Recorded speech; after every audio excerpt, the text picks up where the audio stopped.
আমাদের চৌহালিতে আসছি চৌহালিবাসীর দুঃখ দেখার জন্য, জানার জন্য এখানকার কৃষকেরা কেমন আছে, তাদের জন্য আপনারা কি করছেন, আগামীতে কি পরিকল্পনা রয়েছে কৃষকদেরকে নিয়ে। ধন্যবাদ। শুরুতে আপনাদেরকে স্বাগত জানাচ্ছি। আপনারা আসলে অনেক কষ্ট করে এই চৌহালিতে এসেছেন, এই জন্য আপনাদেরকে ধন্যবাদ জানাচ্ছি। বর্তমান সময়ে আসলে ঝড় বৃষ্টির সময়, এই সময়ে নদী ভাঙনের হার অনেক বেশি। বর্তমানে আমাদের বিভিন্ন ইউনিয়নে আসলে নদী ভাঙন হচ্ছে। আমরা নদী ভাঙন, যারা ভাঙনের শিকার হচ্ছে তাদের মধ্যে যারা কৃষক আছে তার তালিকা রাখছি বিভিন্ন প্রণোদনাতে, তাদেরকে সরকারি প্রণোদনার আওতায় আনা হবে। আর বর্তমানে হচ্ছে যে আপনারা যে প্রণোদনা দেখছেন সেটা হচ্ছে যে মাননীয় প্রধানমন্ত্রী তারেক রহমানের নির্দেশে হচ্ছে আমাদের এই প্রণোদনার বীজ বিতরণ হচ্ছে। আমাদের উপপরিচালক স্যারের সার্বিক দিক নির্দেশনায় 7 ধরনের বীজ হচ্ছে প্রত্যেকজন কৃষক পাচ্ছে, প্লাস 15 কেজি ডিএপি সার এবং 15 কেজি এমওপি সার পাচ্ছে হচ্ছে এক একজন কৃষক। আমরা সর্বমোট হচ্ছে 200 জন কৃষকের মাঝে এই সবজি বীজ বিতরণ করছি। আর চৌহালি উপজেলাতে আসলে আপনারা হয়তো অবগত আছেন যে সেচের একটা বিরাট সমস্যা আছে।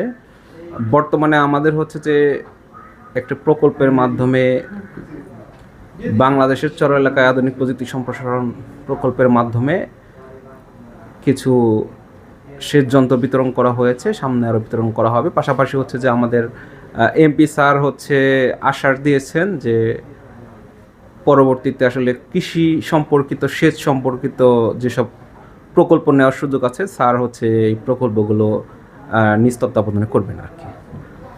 সুপ্রিয় দর্শক মণ্ডলী, আমরা চৌহালিতে এসে দুঃখের মাঝেও কিছুটা হাসি দেখতে পেয়েছি কৃষকদের মাঝে। তারা সামান্য প্রণোদনা হিসেবে সবজির বীজ এবং কিছু সার পেয়ে তারা অত্যন্ত খুশি হয়েছে। তারা কেউ কেউ বলছে এটা আমাদের বীজ নয়, এটা আমাদের স্বপ্ন। তো এই কৃষকদের পাশে যদি সরকার দাঁড়ায়, চৌহালির যে কৃষকরা রয়েছে তারা বাঁচবে চৌহালি জনপদ। সরকারকে উদাত্ত আহ্বান জানাবো, যেহেতু নদী ভাঙন কবলিত চৌহালিবাসী বিভিন্ন সময় কষ্টে থাকে, তাই কৃষকদের পাশে বিভিন্ন সময় প্রণোদনা দিয়ে, আর্থিক প্রণোদনা অথবা সবজি, গাছের চারা, সরকারি যে কোনো বরাদ্দ দিয়ে তাদের পাশে থাকবেন।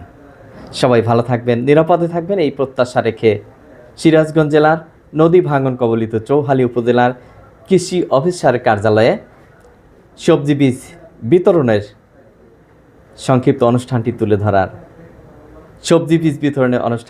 ধরার সংক্ষিপ্ত অনুষ্ঠান থেকে আমি আবুল হোসেন বিদায় নিচ্ছি। সবাই ভালো থাকুন। আল্লাহ হাফেজ।